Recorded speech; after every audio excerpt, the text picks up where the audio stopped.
Okay, now it's time to talk about the big backswing or swinging too much with the arm. And this is extremely common among those of you that try to hit that volley really hard, but you're trying to get the power from the wrong power source.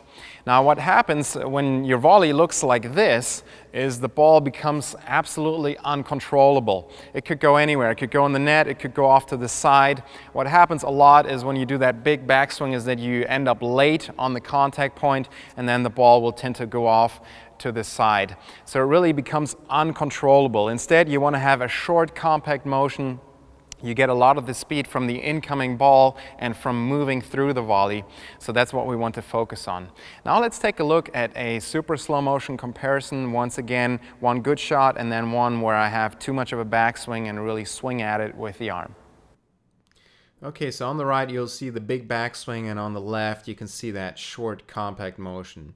And as you can see here on the left, even though it's a high, relatively easy volley, the strings are still pointing to the target in this position, and on the right the strings are pointing up and to the side, and that makes it much more difficult to get to the right position at contact.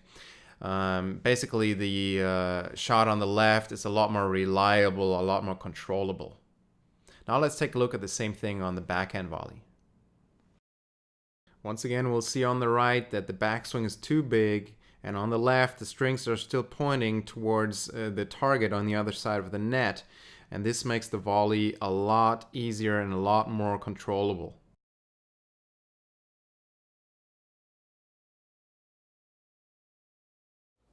Okay, let's fix this problem.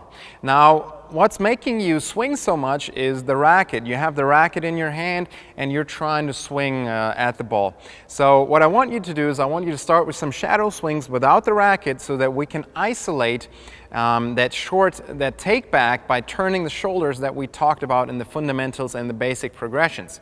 So we start with some shadow swings in the ready position, and we just turn, and what you can see here is that hitting arm is doing almost nothing. I'm just turning the upper body. There's nothing going on here, no swing. And you practice that over and over, just that turn in the beginning, and then as usual we work in the progressions.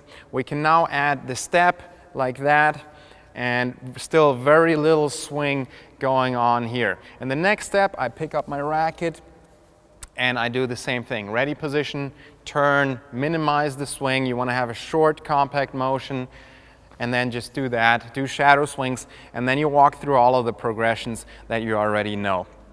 Now, one other thing, I highly recommend you take a look at a drill video inside the drill section where I'm up against the wall, and the wall is going to keep me from taking these big swings. So I can do my shadow swings with my back to the wall.